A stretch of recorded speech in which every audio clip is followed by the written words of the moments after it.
Hello मित्रांनो, आपल्या सर्वांचं स्वागत आहे उर्मिला क्लासेस जीके मध्ये।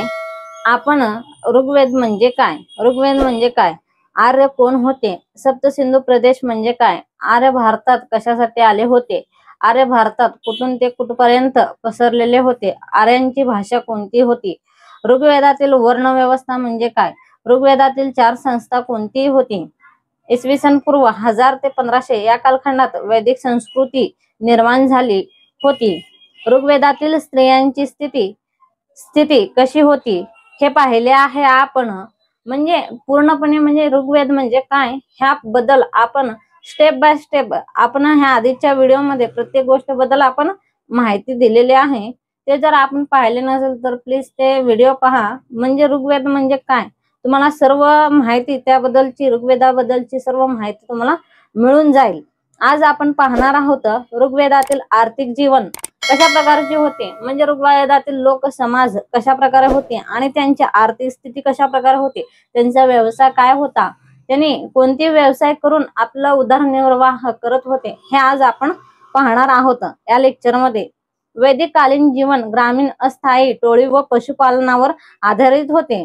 म्हणजे ऋग्वेदातील जी काही वैदिक कालीन संस्कृती होती ते ग्रामीण संस्कृती होती, म्हणजे खेड्यापाड्यात राहणारी ग्रामीण संस्कृती होती आणि टोळी संस्कृती होती। एका टोळ्या म्हणजे आपण पाहिले होते की आर्य भारतात थव्या थव्याने आलेले आहेत, म्हणजे लाखाच्या पटीच्या एक एक थव्याने ते भारतात आलेत आणि ते टोळी करून समाजात टोळी करून राहत होते व त्यांची मुख्य व्यवसाय म्हणजे पशुपालन करत होते। पशुपालन करणे हेच त्यांचा मुख्य व्यवसाय होता आणि त्यांची टोळ्या टोळ्यांनी जीवन होते व टोळ्या टोळ्याने अस्थायी होते, एका ठिकाणी त्यांनी राहत नव्हते।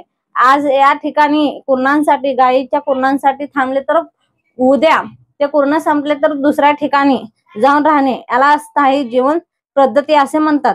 ऋग्वेदात गाय या प्राण्याला प्रचंड महत्व होते, ऋग्वेदात गाय या प्राण्याला प्रचंड महत्व होते हे आपण पाहिले आहे। ऋग्वेदात गाय ही लोकांची संपत्ती असायची, म्हणजे ऋग्वेद कालखंडात गाय हीच लोकांची संपत्ती आहे म्हणून मानली जायची।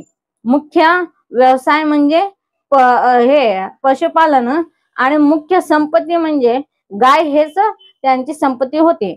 आर्य गायीसाठी लढाई लढत होते, गायीसाठी आर्य लोक गायीसाठी लढाई देखील लढत होते।